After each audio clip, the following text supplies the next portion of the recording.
Hey, what's going on, club members? It's your boy, Arys. Quickly checking in. I got a beautiful episode for you today.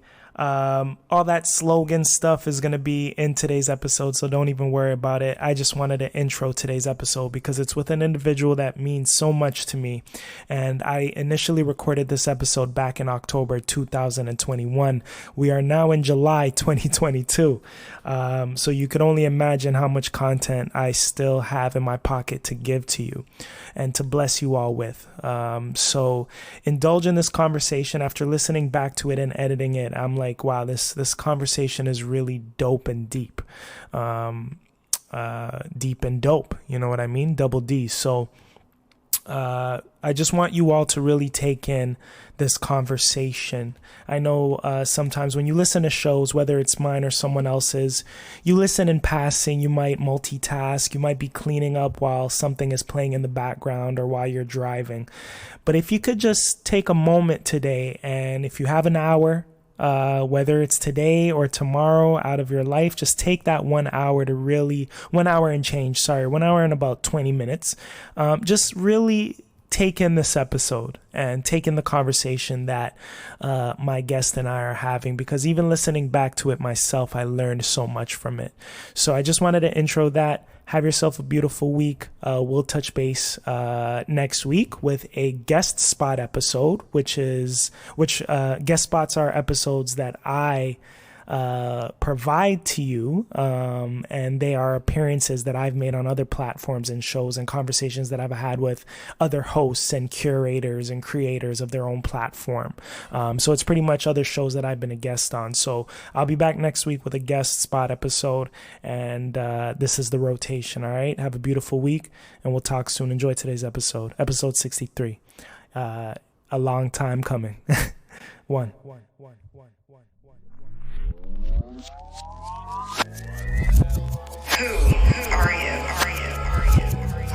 are you? Who are you? Who are you? Who are you? Who are you? Who are you? Who are you? Who are you? Who are you? Who are you? Who are you? Who are you? Who are you? Who are you? Who are you? Who are you? Who are you? Who are you? Who are you?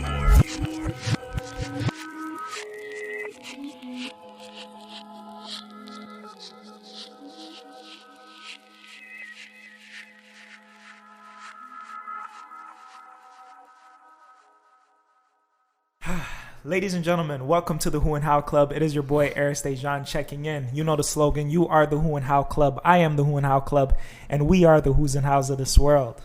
Without you, without me, there is no we. So while we're all here together, how are we going to spend this time? You know, what are we going to do while we're all here together? Are we going to pick each other's brains on certain topics and experiences, life experiences and perspectives? Or are we going to be enemies? Are we going to ignore one another as we walk by each other on the streets? Or are we going to say hi and hello and figure out who we are and how we became the who's that we are? That's what the Who and How Club represents. We focus on who you are and how you became the you that you are today. But everyone has a journey. There's that in-between stage that we don't really get to cover. Think about people who just pop up in our favorite fields, artistic fields, like rappers, musicians, actors. We know that they're famous today. We know that they're our favorite artist and creator, and we see them on screen, but we don't know what it took for them to get to that point. We don't sit and dive into their deepest traumas or their anxieties or the things, the hard work that they had to put in order to get to that moment that they're at today. So this show represents that journey, that before you see me today, that journey, you know. So we have a really special guest today, and this episode is going to be called Long Time Coming.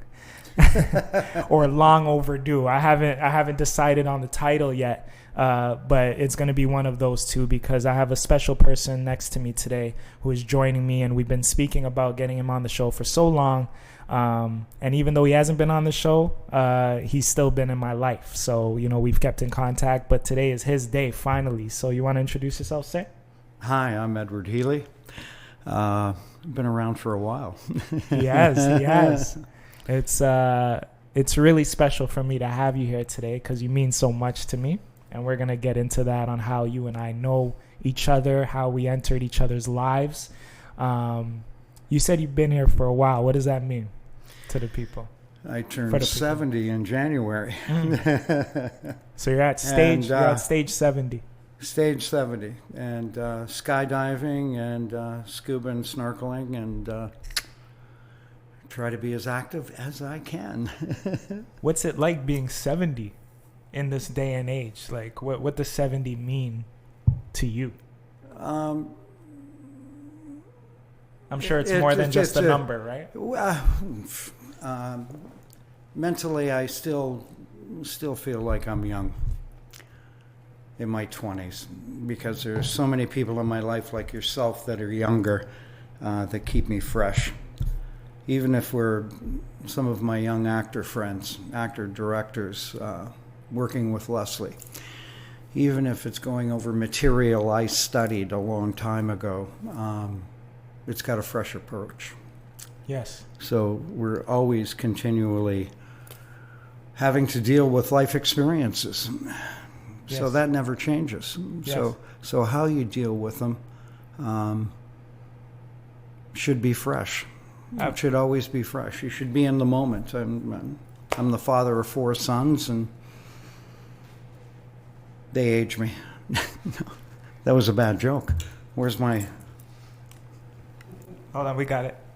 But when you were growing up, did you for some of us, for people who come from a certain community, ethnic group, etc., turning 70 seems so far-fetched. Sometimes even turning 30 seems so far-fetched for some folks. They don't think that they'll get there. Yeah. Did you ever think like that at any point, like that you would get to 70? No, I thought I'd be gone by 60. A former athlete, always did my own stunts when I was acting back in the early years. Always lived life on the edge, rally and stunt drove as well. And when I was spearfishing in the Caribbean, I'd always go after the barracuda, which is a dumb move. Yeah, you're trying to shorten the journey when you do stuff like that. It just seems so far away. Right. And I do have a quality of life that where I can no longer be active, both mentally and physically. I think it's time to move on and see what's in the great unknown. We're going to touch on that. Let's do a little cheers and celebrate today's accomplishment of finally having you on the show. First off, it's great to be here. Eye to eye, eye to eye. Eye to eye. I know it's not alcohol, but actually, some say it's bad luck to cheers with water. Is that a saying? I've never heard no? that. Okay. No. Then that person's crazy. So, do you think you made a comment about like it might be? I'm sure you've seen a lot in your day and age and stuff like that, and just being alive for that long or whatever. But you think like when is your time? When do you feel like it's time to not do those things, or like you could kind of chill and relax and zone out? Like you don't really have to be so active anymore. Is there a limit for you? Is there a stage that you see for yourself? I think I'd go crazy if I wasn't continuing to work. I've always followed my heart. So, both in personal relationships and work. Yeah. So it just keeps transitioning. The poet in me came back 9 years ago. He used to write back in the day in the 20s and then stopped, and I actually started writing it again. I stopped because of a woman and began because of a woman, but it was primarily an exercise to transition from educational and documentary style writing because I wanted to do a little more fiction writing. And it just caught hold, and going to publish my first book. So we're going to talk about inspirations and stuff like that, because I think people they hear the number 70, 60, 50, whatever, right? And they're like, things might slow down for me when I get that age. That's their notion, right? Like they don't know what it's like once they get to that stage. But seeing you as an individual who is 70 and you're still pushing, you're still pursuing the things that have meant the most to you, the things that inspire you, the things that make you. Right? Mm-hmm. So there's no stopping for you. You just keep that going, you know? Yeah, it's second nature. It's not like I have to think about it, you know. And I'm not in a position where I'm working at a job function to pay the bills and I hate what I'm doing, you know. Right, you're doing what you love, which is being yourself. Yeah, and it's rags to riches because development costs on every project you have to incur, and then when it works, you reap the benefits. Then you go back to starving, you know. Yeah, it's yeah. You have it, then you don't, then you have it again. You have it to not have it again. Yeah, you know. So I'm sure a lot of creators can relate to that. But that's not the motivation. The motivation is the interaction with people. Even the poetry, writing the poetry, we performed it before the pandemic, you know, and great audience, working with other performers in a band, you know, that could improv as we recited. So I mean, it was great times. It really was wonderful. You know, it keeps you young. It keeps you youthful. Yeah, and it keeps you mentally alert and tuned in. Yeah, right. Yeah. You know, ladies and gentlemen, when Ed says we performed, like he literally means that. Like him and I are a dynamic duo when it comes to performing poetry together, and we have our little shtick. That we're going to be bringing to a city near you very soon. Unfortunately, we can't remember our dynamic duo's name and what we titled ourselves together. But I think there's video with it. Right. So we'll just we'll retract because on our intro. But you and I sort of met in an artistic space, and I think art and creativity kind of brought us together. Right? Would you agree? Well, do you remember? Yeah. I mean, I was actually watching your technique in meeting all of the beautiful young ladies that were walking up and down Yonge Street. And that's no, it was, yeah. We were going to the same tattooist, and then we started going to Harlem East. Yes. With Black Lotus, and that was another great audience. Yes. Right. Yes. I was immediately drawn to you because my good looks. Stop this. Oh, sorry. We're not going to clap for that. We're going to laugh for that. I don't know if it was like I've had mentors in my life, and a lot of the mentors in my life, they've come and gone. You know, like they're at stages. They pop up in certain stages in my life where I guess the universe knows that I need this in my life right now. I need this specific individual, especially like a father figure, because I've spoken about this on the show, not knowing my father, you know, anytime I come across some sort of male figure, they become that in a sense, but it's very temporary. But you've been in my life for many years, and I think I'm stuck with you. I think it's probably coming up on 10 years. I don't think it's been that long. Where are we at? We're 2021. It hasn't been that long, but Blue God. It could be.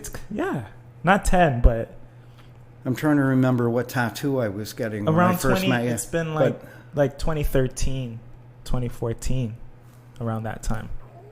I think a little earlier. Okay. Yeah, Yeah, so you're going to be at my wedding, pretty much. I've accepted that, and I'm okay with that, right? But I know that knowing you in that format, like there are still things that I don't know about you. So having you here today is a perfect platform to dive deeper into like who Ed Heeley is, and maybe I can discover some things that I don't know about you, and vice versa. So let's, in Who and How fashion, we always ask the question like, who are you, right? And we always look for people to not define themselves by their names or by what they do, but really finding a different answer in that, because it's a real difficult question to answer. Do we even know who we are? You being at 70, share that perspective. Do you know who you are? Well, I certainly have an interpretation of who I am, and I have an evaluation on where my conscious and not conscious components are at, which is always something I've strived for, to make them inherently compatible. We have to be careful of what I call the rational con, as in, the con, right? Let's go. Because intellectually, which is rational,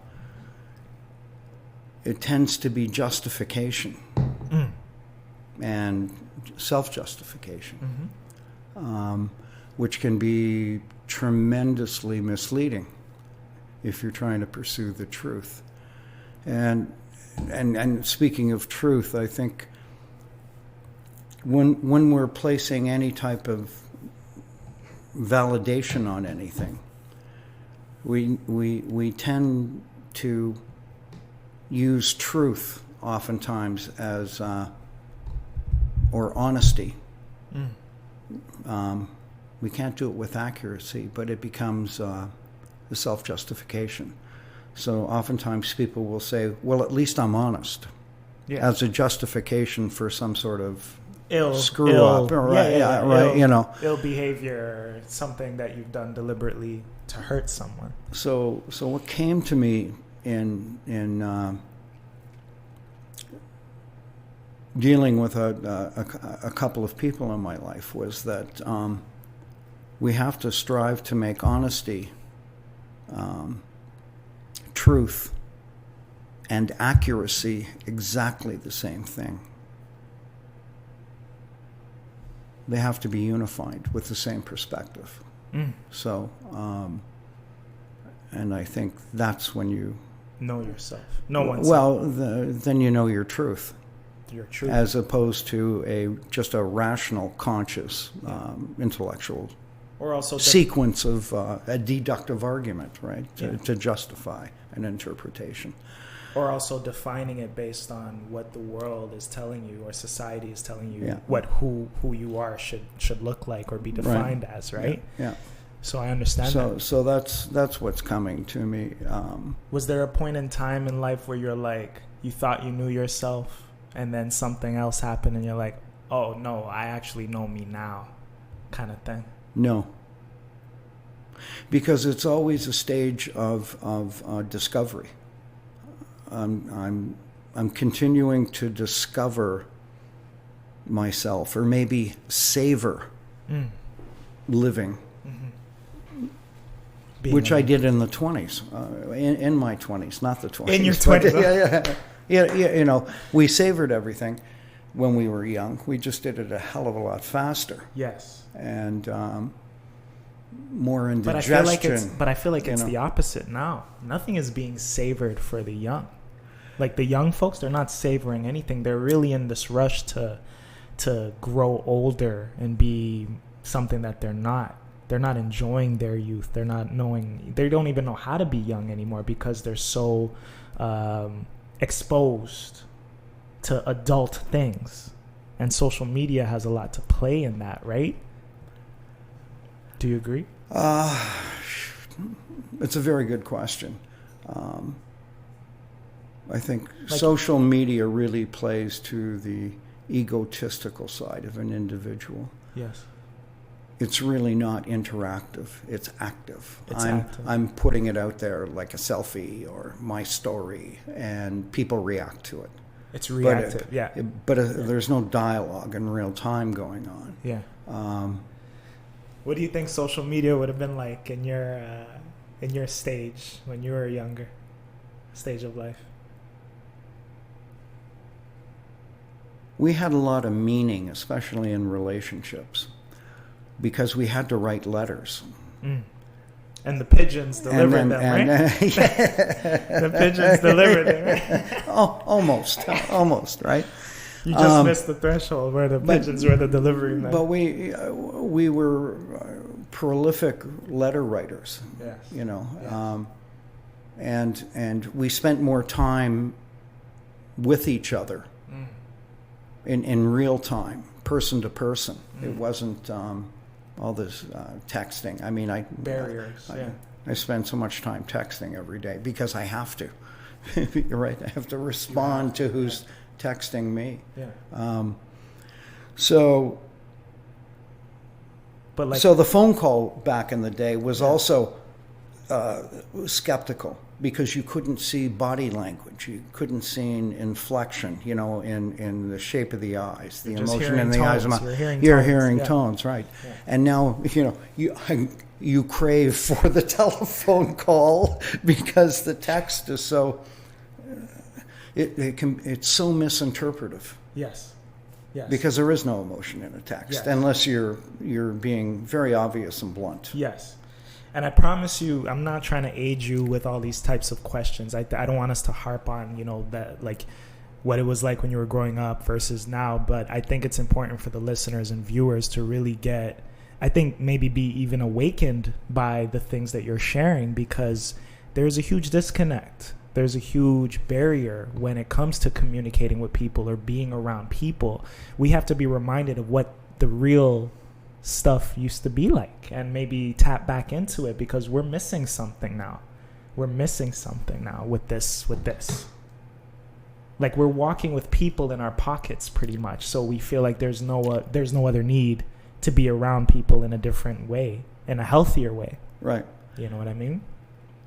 So you've been able but something that's incredible that we didn't have is you have instant access to anybody. Yes. Anywhere in the world. Yes.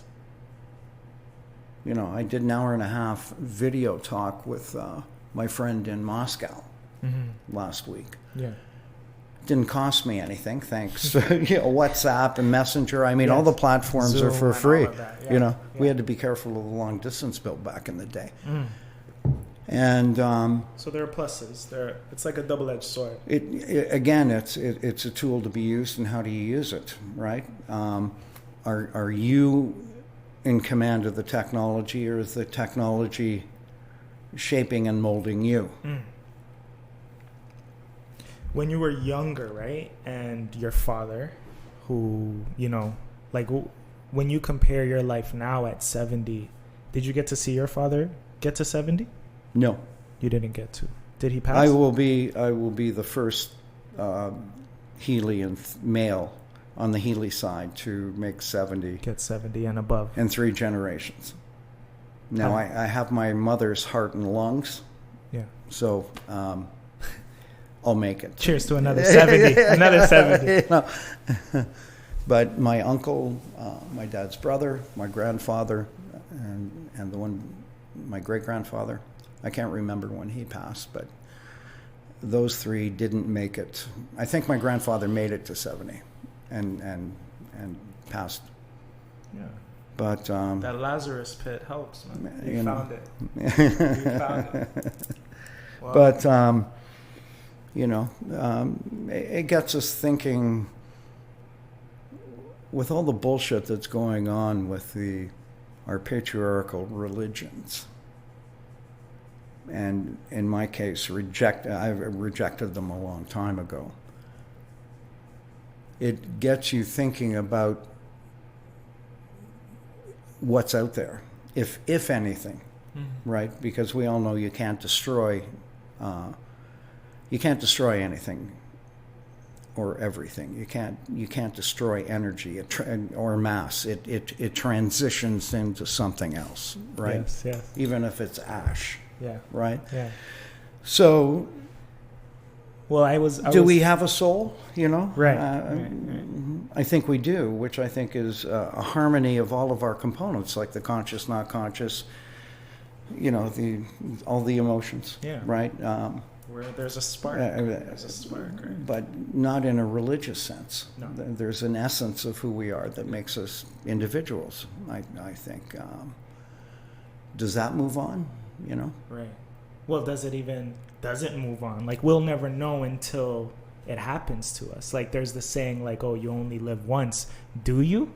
Like, how would you know unless you actually didn't live? Like, you weren't alive, whatever we consider to be alive, or being in the physical. But more than 1 billion people believe in reincarnation. Right.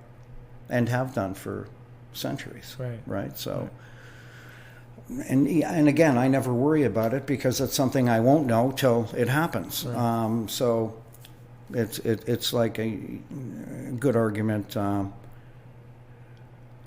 following Jesus, for example. Whenever you're in a discussion with Who? an evangelical, Oh yeah. right? That guy. You know, Do you? do you follow his teachings because they make sense, they're humane, and they're good, or do you do it because of the authority that you believe he's the Son of God? Right?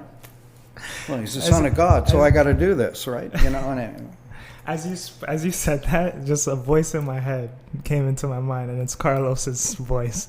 And Carlos has always said, "Don't talk about religion on the show or politics." But you and I have spoken about these things offline, right? And I agree with those. But how can we not? Yeah. When we're dealing with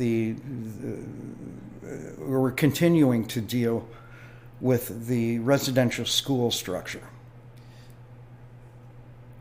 I mean, how can we not? You know, the problem with truth and reconciliation is there's no accountability in that equation. All right, we'll get to that. Right? We'll get to that. We'll get to that. I wanted to ask you before we dive deep into that stuff, like, and then we can move forward from the age stuff. Like, was there ever a moment in time where you found it a bit difficult to sort of adapt to the times? Being at the stage of life that you're at, knowing where you've come from and what things were like back then, as you're going this way in life, like, was there ever a moment where you found it difficult to adapt to the changes, whether it's this or how people communicate, how you have to operate under the umbrella or certain structures created that would pop up? Because you've seen a lot. Yes, of course, because that whole structure of being cool that we all want to be, we all want to be cool and trendy and accepted. And it's just, I guess, a part of our human society structure. Yes. You know, I don't know how to exactly term it, but, you know. So you're always competing because that is a competitive structure. Yes. Because you want to be the coolest, don't you? Right? Well, that's a human. I feel like that's a human flaw, though. Yes. That's like a human being flaw. Like, we're always we're in comparison, even down to suffering. We compare suffering, even. You know, like, we're always in this competitive. We're competitive. That's right. It's our nature, right, to be that. But I think it's a flaw. Did you overcome? Were you ever in competition with anyone? Because when I look at you, I don't see you being a competitive person or comparing yourself to anyone or being in that, like, the ego. Was there ever a time where you, whether it was in acting or, producing anything? Yeah, but I was shaped much earlier by being an athlete. So I was in a world of, even when I played team sports, there was a competition with my teammates because they were competing. Yes. Whether it was for the prettiest cheerleader or the best player, or, the competition was inherent. A lot of what and of course it was physical competition. So I competed in martial arts. It was man on man, right? And hockey. That's like, in my mind, that's like isolated competitiveness. But you as an individual outside, once you leave those domes or these, you as the makeup of you, would you consider yourself to be like you're in competition with anyone? Was there ever a time throughout your life, like maybe a sibling? I was the oldest of 5. My sister was the next one down, and then 3 brothers. So there was enough of an age gap. There was no...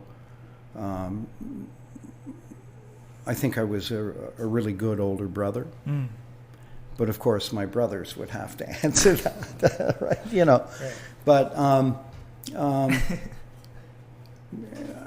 I think you've never seen like someone like, that's why I look up to you, because you're Ed. You're like one of one. I've never seen you to be in competition, or your ego has never really, you treat everyone equally as well. Yeah, I think I did back in the day. I mean, I had a notorious reputation in high school for being a ladies' man. Jesus. But it was because when I made the transition to arts in high school from athletics, again, following my heart, was my girlfriend at the time. And because I was sick of the jock world. It just, the type of personality that the athletic That world created Yes. in high school was very destructive. Yes. And I was sick of it. So I easily figured out I had the male point of view.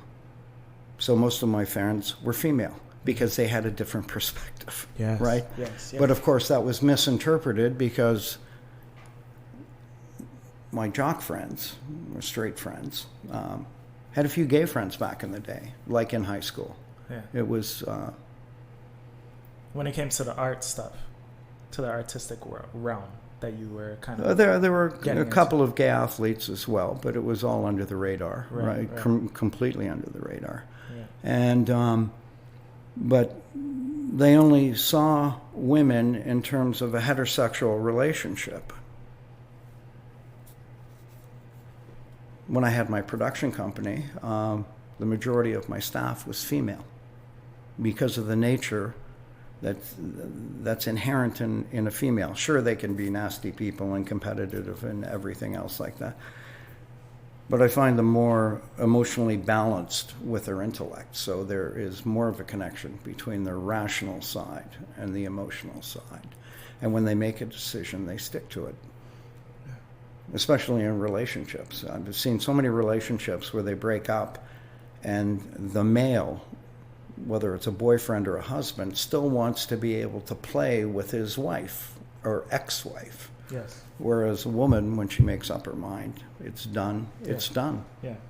Well, that's because I feel like women have more, it's a feeling. And it's a gross exaggeration as well. Of course. But there's... Not to generalize, but I feel like women most women can, they go based off their feelings. And if they feel, once they're emotionally detached, that's it.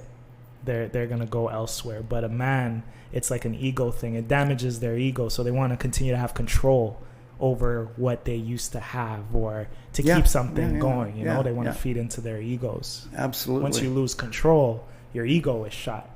Yeah. Because this individual doesn't want you anymore, or, you know, they're over you. It's like, how could you be over me? I know we're not together, but we're connected somehow, some way. But emotionally, she's elsewhere. Yeah. Because she's done with you, you know. So it's a bit scary when it comes to relationships. I've been solo for a little bit now. So as you know, so what's it like dating in your day and age? Do you date? I don't date. You on any online profiles or anything like that? No. You don't believe in that stuff? No. You're not even on Instagram? No. Yeah. Because I'd be spending all my time, right? Yeah. You know, between texting. Facebook is a necessity for business. Yes. But you get so caught up on the technology that you're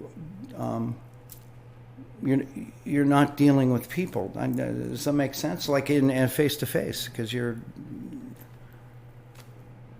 have no point in meeting them because you've dealt with the issue on your technology. Like, I mean, you know. So when I say I don't date, I don't categorize it as dating. Yeah. But you meet people in the right way. Which is in person. Yes. Which I agree with as well. Yeah. I haven't been on any apps. No, in a I've very never. long time. Yeah. No, you should be able to meet enough people. Enough people. Texting strangers. The right people by weird. what you're. Exactly. Yeah. And half of them have phony names, so I'm told. Yeah, right? you don't know who you're speaking with. Yeah.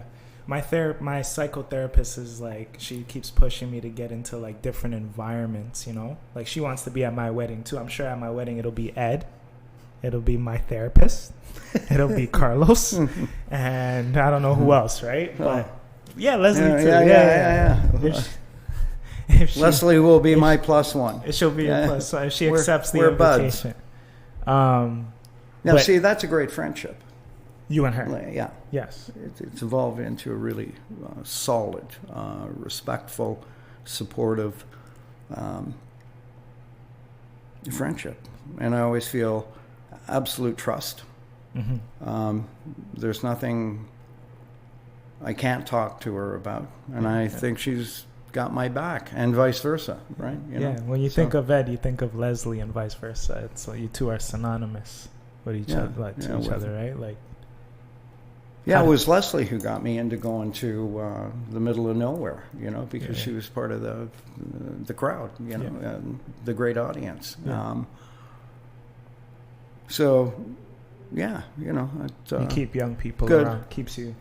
Yeah. But a healthy relationship with a woman, and it doesn't, to your point earlier about like men only seeing women for sexual objects, right, primarily, and not building friendships and stuff, not understanding that you could gain more from having women around you, which is that different perspective that you're speaking about, that it's a healthy thing. It's a healthy thing to be able to do that. And it would be nice if more men understood that, right? I think I've been pretty fortunate. I had a wonderful mother, wonderful dad. He was the most moral person I knew. My mother was very moral, but she was the nurturer of the family. And my father was fearless. He was a veteran who saw a lot of action in World War II in the Navy. And that forged him. And raising us, he was very much into human rights across the board and respect for all individuals. And open to all races. I mean, the stories I could tell about that, like my best friend who was white and Austrian, Jamaican Canadian wife, and she was Jamaican royalty. They had 2 kids. They weren't allowed to go to his mother's place because in Austrian, she was a member of the Nazi Youth Party in Germany, and she was a total racist. She hated me too because my heritage is British, right? And we were the enemy in the war, right? So they would always come with the 2 young kids. They were in university on the weekends. They'd just come over to my parents' place, right? Because they were always welcome. The park was in front of the house. It was great, but they didn't even have to call ahead, So it was wonderful growing up with that, and that we had to always give back because we didn't call it white privilege back in the day, but we were privileged.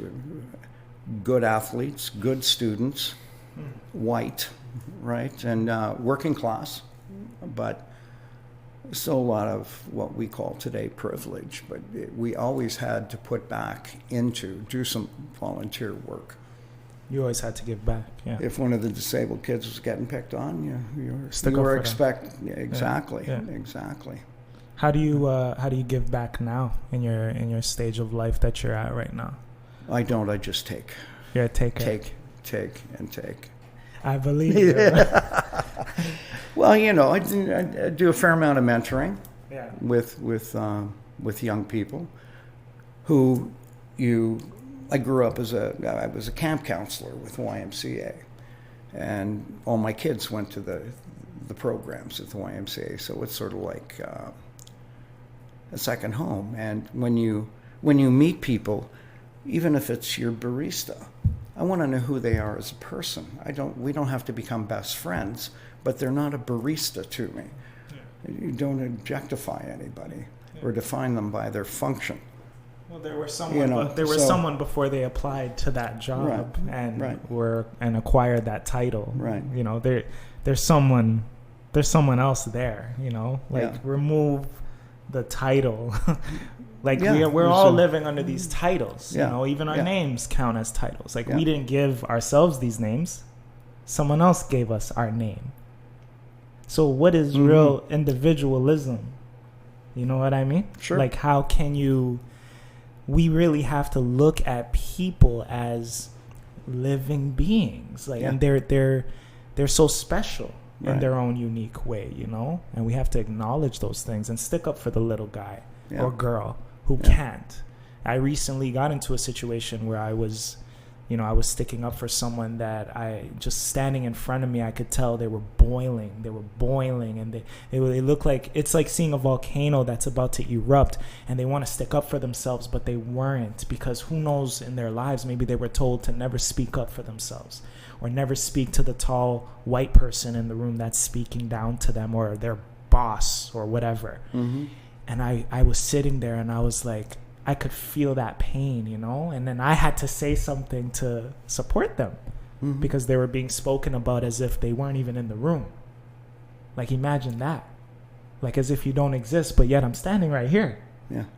You know? So, us, just people. Doesn't matter about this. Like, we should just be sticking up for one another. And I think we've lost a bit of that. Like, everyone, as soon as something happens, let's say Leslie, who's behind the camera right now, let's say something is happening to her on the streets, and instead of people jumping they pull this out to capture it so that they could sort of support from afar by saying, hey, I was a witness to this. Look how devastating this is. And then that's how we show more. It's so weird. It's like, really, we're so far removed from a time where I appreciate and I wish I grew up in. And I feel like my generation kind of got the tail end of it. You know, like, I'm 89.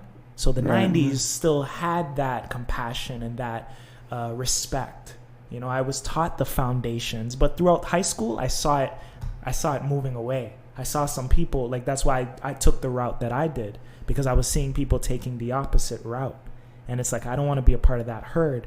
I want to be Arys and use what I was taught and those foundations. But I saw people losing those things, or probably just never taught. And then what's going to happen is those kids who weren't taught something are going to have children who will not be taught those same things. And it's ongoing and ongoing. So how can we get back those methods and those things, that awareness or that compassion for one another? How can we get that back into today's society from your point of view? From my point of view, I think there's a massive social issue that young people can attach themselves to. In my day, it was protesting the war in Vietnam and civil rights. And in the late 60s and 70s, I was I went into grade 9 in 1966, 67, you know. Do you remember those days? You almost made me spill my drink when you said that. You know, and they were huge, but it brought people together. And the Bani Manhof gang, Red Brigade, the Palestinian Liberation Organization was going on. They were hijacking jets. They killed all of the Israeli athletes at the Munich Olympics in '72. I mean, it was a crazy time. Even in Quebec, the mailboxes were being blown up and politicians being abducted and murdered. You know, it was a dangerous time. So the civil rights and anti-war movement, even though we were in Canada, not a part of the war, it still brought us together. Yes.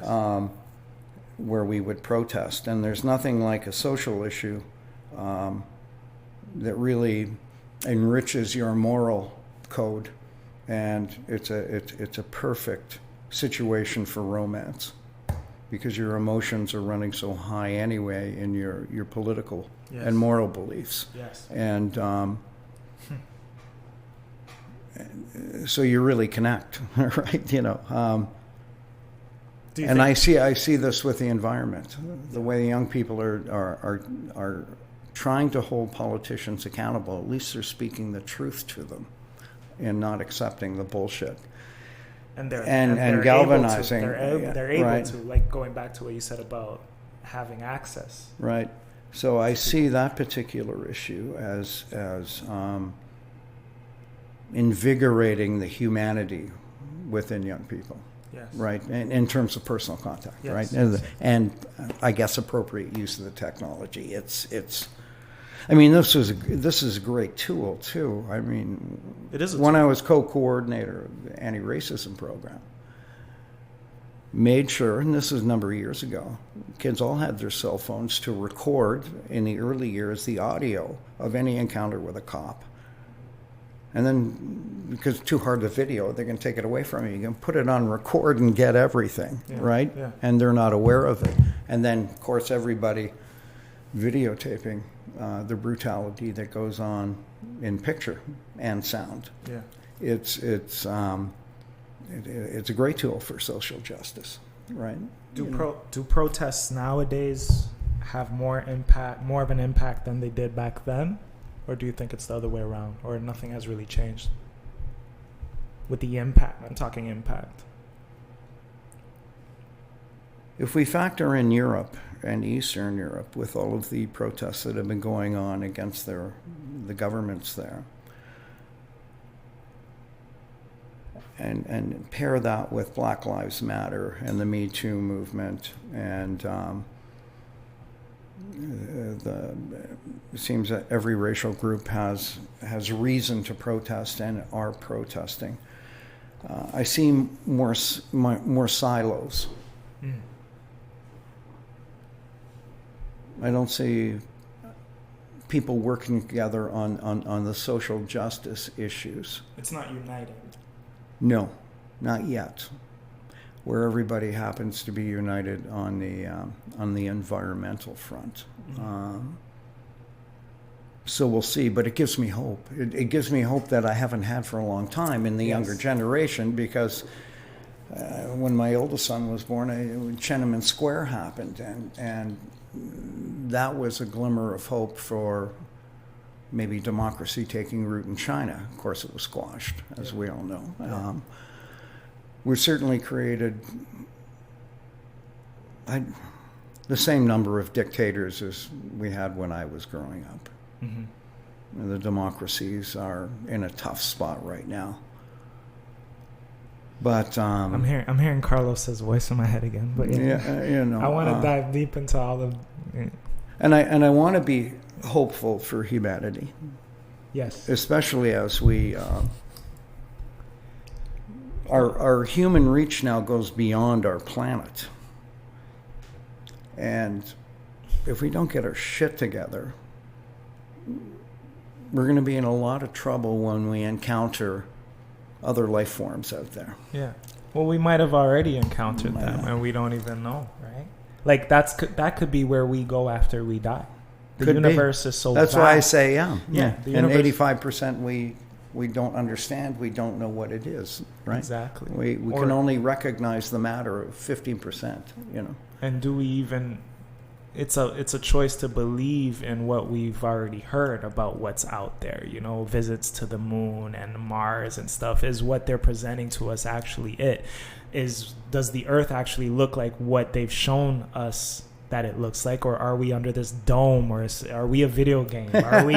Is someone controlling us? Like, we won't know until maybe, and even then we might not know, right? Yeah. So it's a scary thing, but humanity is all that we have right now, I feel. So with what we have, how are we going to use it? With the power that we have, these are tools, like money. It's a tool. So using these things in the healthiest way possible, our voices, that could maybe build a bridge and bring that humanity. Well, bring humanity back to some sort of. My father believed back in the day. He didn't believe in heaven, Mm-hmm. and he thought hell existed on earth Mm-hmm. after his war experience. Mm. And the inhumanity we put ourselves through. He believed that what would unify the human race was contact with an alien race of people, and it would be fear that unified, right? But there's Not a positive. It's not coming from a positive source. right.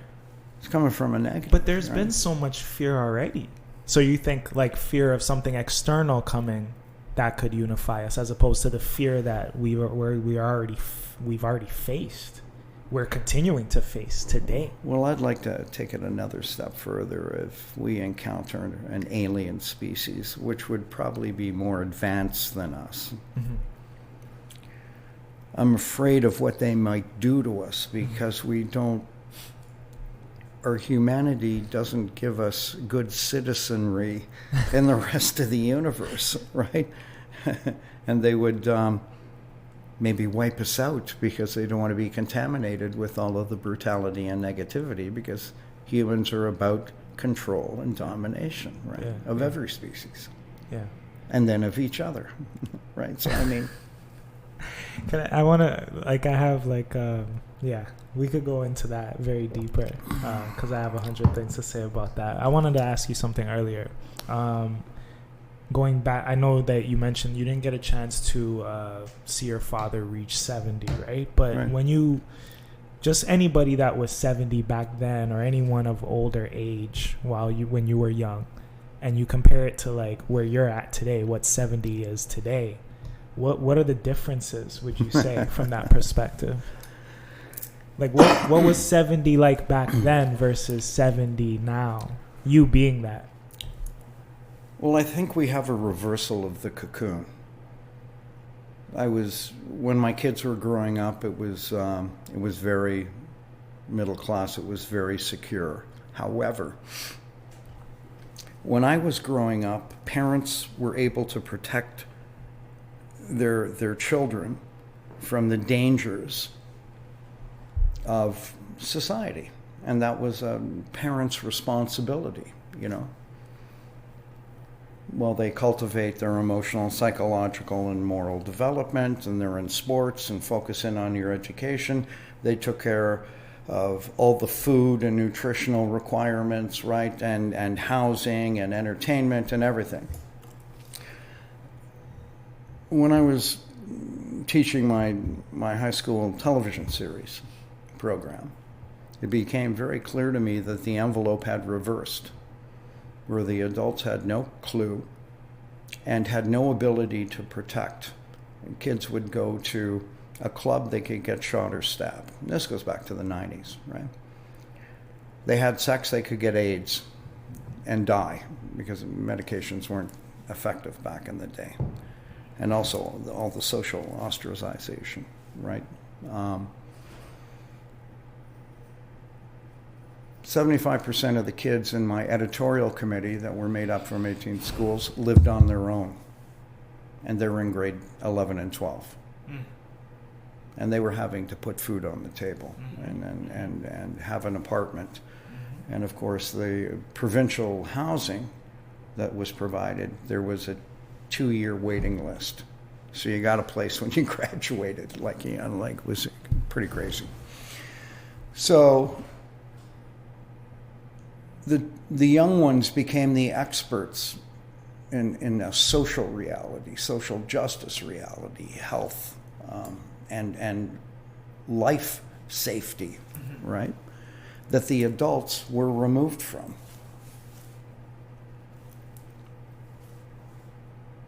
And of course, all the educators create all of their programs talking down, because it's not organic. It's not factoring in who they're teaching to. It's not inclusive. Not just on a cultural basis, but the context of living, all of the components of a society that everybody interacts with, right? So, and young people still are faced with those real dangers, right? I see that a lot. Now, I think that a lot of adults, I mean, I'm an adult, you're an adult, but some adults, when they become an adult, when they get to that adult stage, whatever that means, whether you're defining that by your age or whatever, they forget that they were young once as well. So it's like it's like you automatically remove yourself, or you feel like you have to, from that youth inside of you so that you could still relate to the young folks. But because you're an adult now, you're like this, you know it all. You know the answers because you've lived through it. But really, the young people in that moment, like, they're the experts. That's right. They know. And the adults have been left behind unless it's making money or paying a mortgage. Yeah, Which is adulting. They're adulting. adulthood, yeah, That's exactly. defined as adulting. You're an adult once you can pay bills or, put food in your own fridge or whatever. But there are some youth that are doing that because they've been forced to. Yeah. They've been forced to grow up, right? But it's just weird to me when I see, in the work that I do, like I'll see teachers that come in or, people who work within the youth organizations, and they're doing the work for people, but people they don't even understand or can connect to anymore because they're adults now. So it's like, how can one really tap back into that young, like you mentioned, like you keep young folks around you, you keep that those artists and creators around you, and that keeps you alive and going. But someone that's not you, like how could they still tap into their inner youth? How do you feel like they could do that? Especially if they're trying to and they just can't because they become an adult. Well, they get left behind. They get left behind and they end up getting divorced. Because when you stop growing individually, right, you have a disconnect happens in your relationships. Yeah. And one of the partners even with yourself. Yeah, but one of those yeah, partners are yourself. Yeah. Yeah. But you got blinders on to yourself, right? You become part of the rational con, right? So the relationships become totally dysfunctional, even with their children, Was there ever a time in life where you felt like you lost yourself? The essence of who you are? Was there a moment where you're like, I'm not myself? No, I never felt I wasn't myself, but I high school was the unhappiest time of my life because I guess I was finding myself. And that was a transition from the athletics to the arts. That was part of that. And everything that was going on. At university was a tremendous time. Not just in fun, but I really got something out of it, right? Yeah. No, I never felt I was personally lost. It was all about context. Where was I in relationship to? What should I be a part of?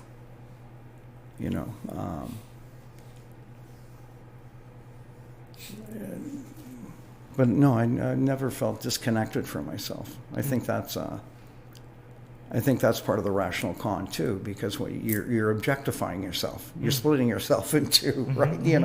I think that's not mentally healthy. Even the language, like knowledge is unconscious. Yes. And knowledgeable people know that.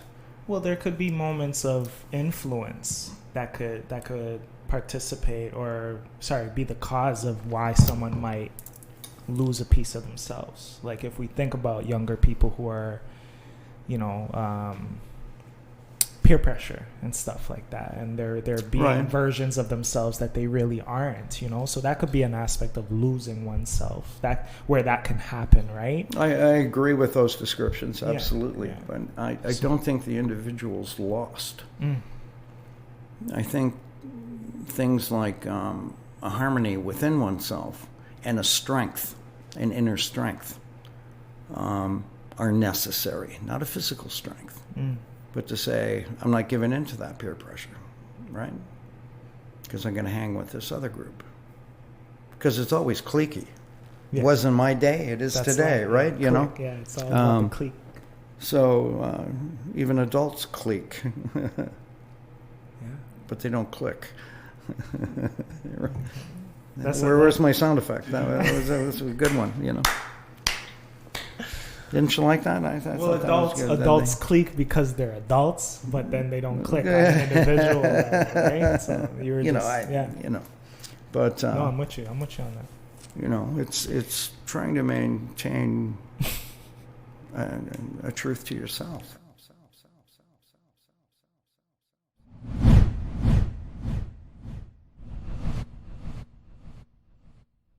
Ladies and gentlemen, if you're listening in or tuning in, watching in, however you decide to indulge in this who and how content, you could clearly see why Ed is on the show today and why he means so dear to me. Him and I could speak for hours on these sort of like deep concepts and, you know, sort of peeling back the orange or the banana and really shedding light on what's behind the curtain. If you've heard anything today that sort of resonates with you or that has sort of ignited a feeling inside of you and you want to touch base, you want to comment, leave a comment below on the page, or feel free to email the Who and How Club at whohowclub@gmail.com, or you could touch base with me, your host, Only One Arys, ONLY, the number one ARYS, or at Who How Club on all social media platforms, because I'm certain anything Ed and I have said today has definitely triggered a thought or a feeling inside of you, and that's why we're here. Ed, how can people get a hold of you if they do want to pick your brain on some things that we've spoken about today? What's the best way? Instagram. You have is there an email or something? It's my email is edwardheeley@gmail.com, and Heeley is spelled Heeley, and Edward Heeley is one word. Thank you. Facebook, yeah. Edward Heeley. Although I'm not listed on Road to Possible, you can also check out roadtopossible.com, and we'll get your comments or you're reaching out. So, and that's you want to spell it out? Because they might. ROADTOPOSSIBLE. Feel like I'm in a spelling bee. You definitely roadtopossible.com. Yeah. And and we're gonna talk about. I hardly ever go on LinkedIn. I don't even think I fill out a profile other than my name. You know? So Edward's been in the business for a while, especially the creative business, and we're going to talk about Road to Possible now, and then we're going to get into some who and how sort of. It's like a lightning round. I haven't developed an actual title for this segment yet, but it's like a who and how lightning round where I ask you a couple questions. I might make a statement or just throw out a word and you share your one word thought or response to that thing. But talk to the people or speak with the people about what Road to Possible is and why you created that platform. Well, Leslie and I created it to profile people that are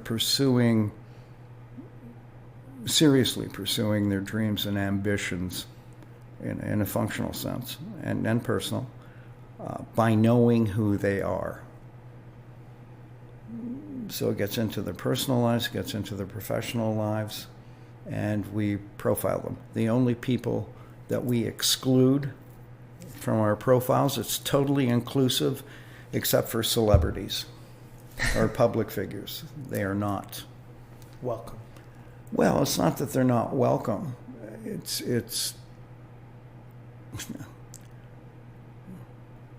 that's just not who we're interested in. Let's be polite here, right? Yeah. You know, you want the everyday individual, the person who. Yeah, real people. Real people. Real people. Because if you're dealing with a celebrity, you're dealing with a publicity machine. You're dealing with an image. You're dealing with an agenda. Yeah, you might not get that authentic. No. Story or that person, that individual. No. Yeah. So many of them are into their brand. Yes. Right. Yes. And so Justin Trudeau is not welcome on the show, right? Shameless plug. I'm also I've been featured on the Road to Possible platform. Yeah. You folks have been following me in my journey. You know that I feel like that's like I create like Who and How Club focuses on people's journeys, right? And it's like who watches the Watchmen. You folks have been focusing on my journey, which I really appreciate, you know, and it kind of, I would say Road to Possible inspired me to create a platform such as this, you know, profiling folks and bringing folks in, everyday people, to really speak about their journeys and what makes them tick on the inspirational level, you know, and what keeps them going, what keeps them alive, what makes them them, and revisiting that the journey, the lifestyle, like where you've come from. Like, yeah, I see you right in front of me now, but you've seen a lot. You've been through a lot. So what got you here, you know? So shout out to Road to Possible and creating that for everyday people. Before we move on, there's two things I want to get in this show. The YMCA is like a family. Yes. And there's a lot of young people that come through there, a lot of university students, and you get to know them because they're there for a number of years. So some mentoring goes on there, you know. And it's a great place to also get juiced. Not just my friends in the business that are younger, but, you know. Get what? Juiced. Oh, juiced. Juiced, you know, intellectually, emotionally, psychologically, you know, what's going on. Yeah. And because we all have to give back. A lot of people mentored me, right? You know, it's just part of the equation. If you can, you do, right? The other thing that's really, really important, because we've talked about relationships and power to a degree, is I was present at all 4 of my son's births, cut the umbilical cords. And the youngest one, the last one, I actually delivered. Hands in, the pulls and turns. And I was going so slow, my wife curled up off the bed, put her hands on mine, and pulled my son out the rest of the way because I was going too slow. The point is that every male should, as part of their education, go through a birthing process and see what real strength is and see a miracle. And because I really think it is a real miracle. And to be able to see a woman in a nanosecond go from agonizing trauma of labor and the process of delivery to that nanosecond when the baby's out to complete joy, contentment, happiness. It's just... It's really a miracle, and it really teaches me as a male what real strength is about. I'm looking forward to it. You know, so that's I wanted to get that in there. You know, Thank you for sharing that. I'm looking forward to something like that, to that experience. You know, I always think about what life would be like as a father for me, especially with the absence of one. Will that be something I use to be a greater one? Will there be things that I might not know what to do because of it? Or will I just watch YouTube tutorials on how to be a father? Like who will, you know? But hearing a person of your stature and, you know, you being a father, you still being here, saying something like that, it's inspiring, you know? And I agree. I think it must be a beautiful moment. it is. It is. You know, it's remarkable. And my advice to everybody, it's like a relationship. Like with your kids, spend as much time with them as you can in the elementary school years, because grade 7 is the end of the innocence. Drugs are for real. Violence is for real. Yes. Right? At that stage. And if you have a good relationship with your kids, you've got, you know, in elementary school, go on all the school trips, coach their school teams, right? Volunteer if they're doing a stage production, even if it's, you know, just doing the sets. Don't sit on the library committee, you know, or the fundraising committee, because you're just dealing with other adults. Then you've got a good foundation for those independent years, and you have the foundation of a good, honest communication and companionship, which you'll need as they go through the independent years in high school. You know, and they start adulting. Yes. Well said. Well said. Thank you. Or Thank they you for think that they're perspective. adulting. They think they are. I'm still not adult. I don't know, you know, we're still figuring things out, right? You're exactly. The continuously same growing. me too. You know? Yeah.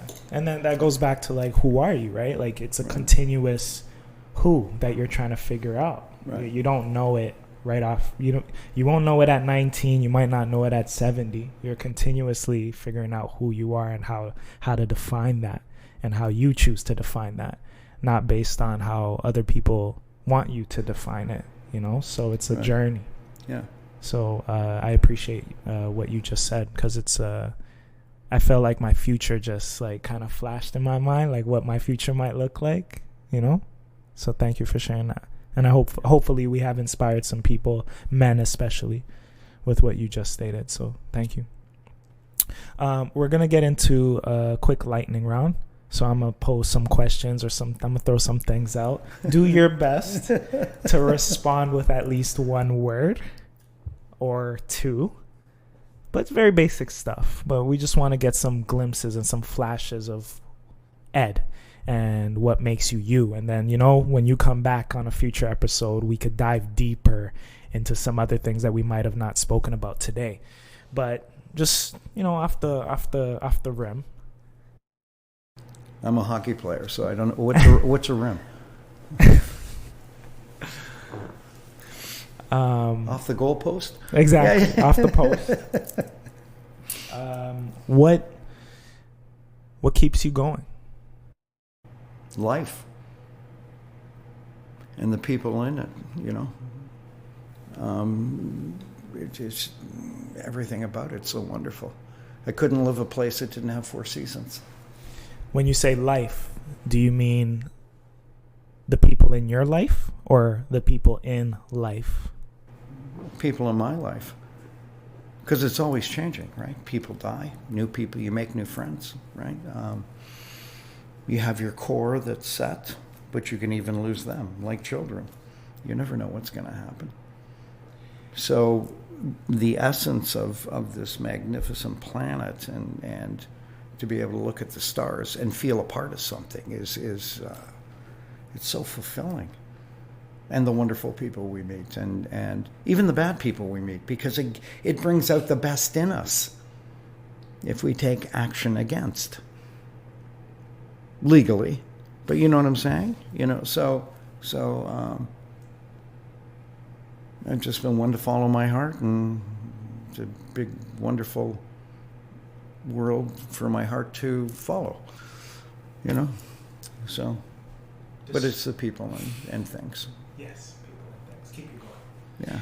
Describe where you came from, the place that you came from in your mind.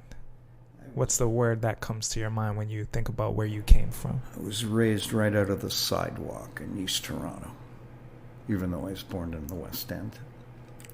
And what was it like for you in the East End at that time? It was pretty special. Special? Yeah. Where do you see... It was tough, but it was special. I mean, it's always special. It's unique, so stimulating. You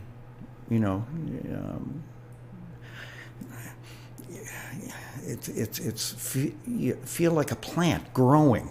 You know what I mean? During those years, you're growing. So how do you describe growing? I can't. Growing, taking it all in. Take in more than you put out. How would you rate yourself as a father? Out of 10. No comment. Why no comment? Of course, this has to come from your sons. Exactly, but Yeah. it's that type of question is sort of like, when did you stop beating your wife, or do you still beat your wife? Mm-hmm. There's any answer, you're in the wrong, right? So it's a question I can't answer. So we could reframe the question and maybe ask you, like, what does it mean to you to be a father? 100% commitment to others, which includes learning from them, not just talking at them, to teach, but to facilitate their learning and your own learning. So it's all in the attempt It's all in the commitment. It's not always about the outcome, because we make a lot of mistakes as parents. And you have to have the ability to acknowledge it to your kids. Who was your mentor? Or one of them?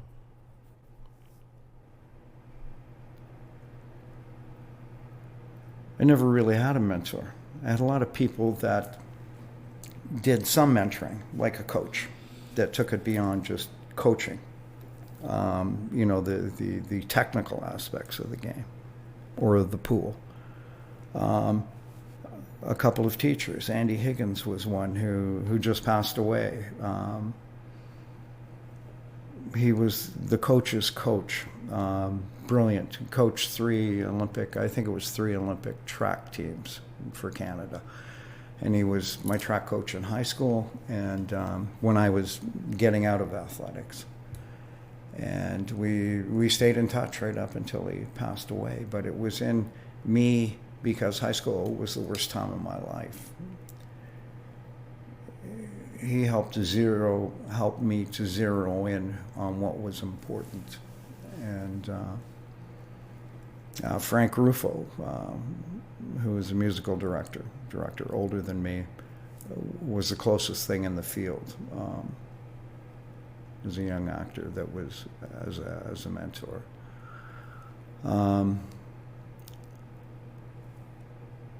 There's been a few.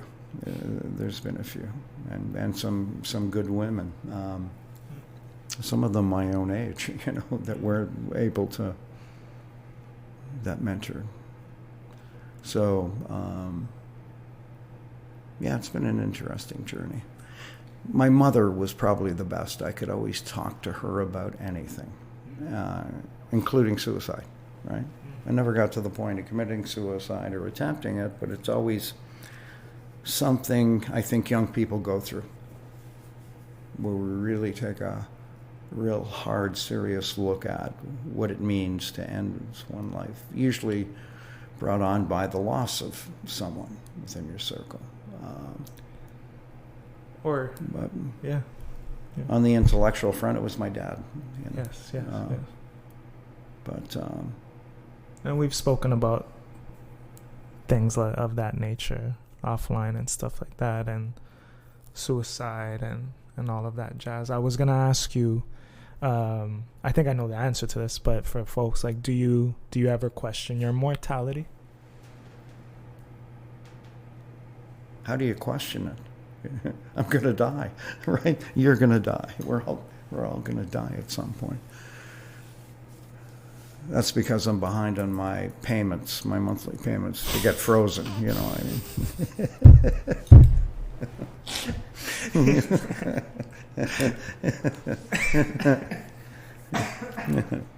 mean? Walt Disney over here.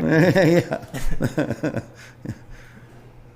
Did they freeze all of them or just his head? Just his head, like Futurama. He'll be here making Mulan 8 and Beauty and the Beast 4. But that's something that doesn't interest me. In hanging on at all costs to be frozen. I think we should be able to look forward to and embrace what's next. Not rush it. Great segue. Yeah. So what is? And if it's nothing, it's nothing, and that's cool too. Will exist in the void.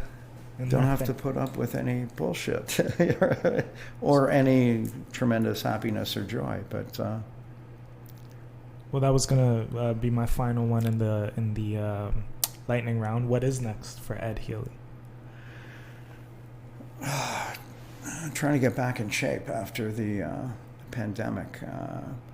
I'm starting to feel the aches and pains of being old, and all the injuries, start to act up. Yeah. I'm lucky I don't have any serious arthritis, but my leg's starting to crack. Yeah, like, I can hear it. Click in your knees? Just a little click, yeah. Yeah, that's a tendon. Are we okay?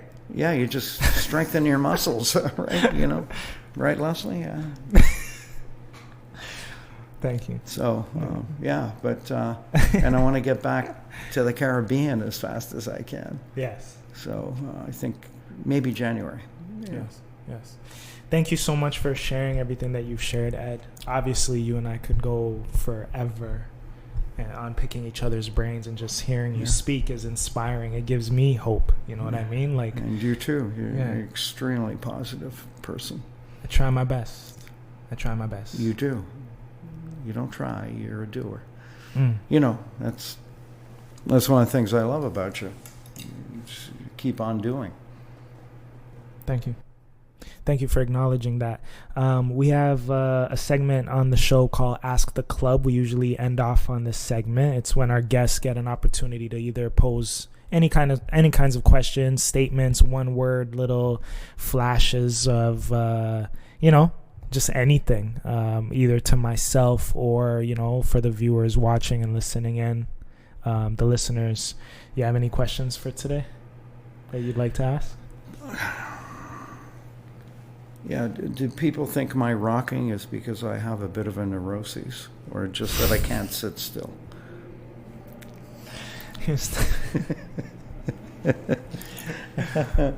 No, well, it did come up as a serious issue, not about my rocking, but about somebody else's.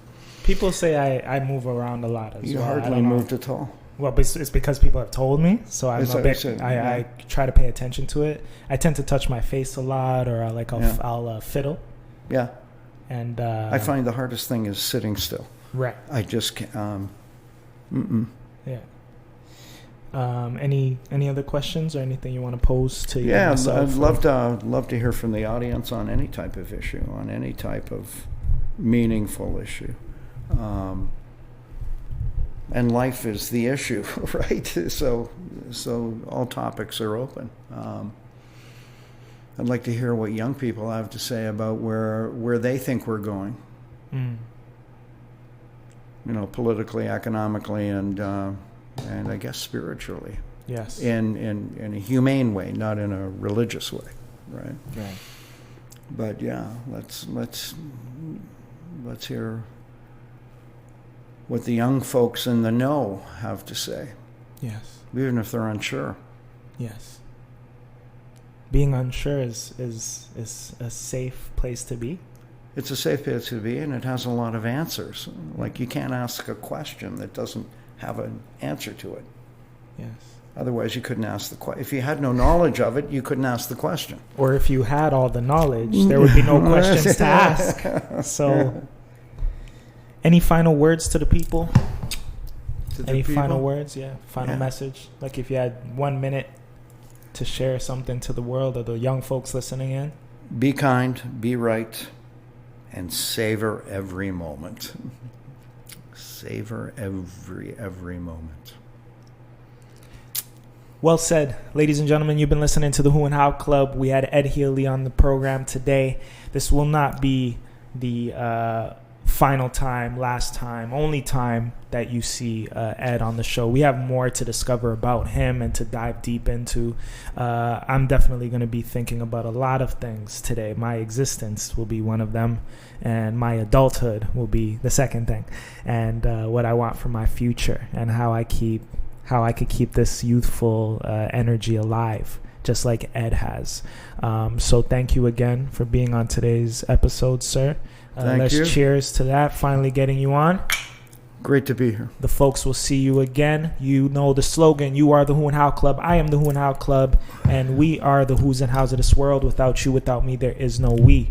So while we're here together sharing this common thing called life and experiencing it, let's share some perspectives and pick each other's brains on what we're living through, because I'm sure we'll find a way to relate to one another and learn something from one another.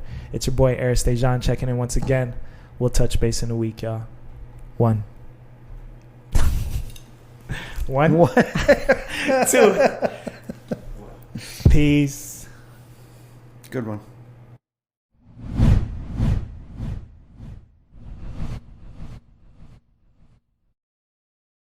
This podcast is sponsored by BetterHelp. Without a healthy mind, being truly happy and at peace is hard. The good news is therapy works. But what is therapy exactly? It's really whatever you want it to be. Maybe you're not feeling motivated right now and would like some tools to help. Or maybe you're feeling insecure in relationships or even at work. You're not dealing well with stress even. Well, whatever you need, it's time to stop being ashamed of normal human struggles and start feeling better. Because you deserve to be happy. And now you don't have to worry about finding an in-person therapist near you to help. BetterHelp is customized online therapy that offers video, phone, and even live chat sessions with your therapist, so you don't have to see anyone on camera if you don't want to. It's much more affordable than in-person therapy, and you can start communicating with your therapist within under 48 hours.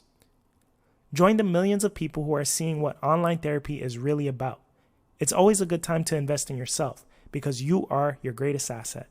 As a special offer to the Who and How Club listeners, you could get 10% off your first month of professional therapy at betterhelp.com/whohow.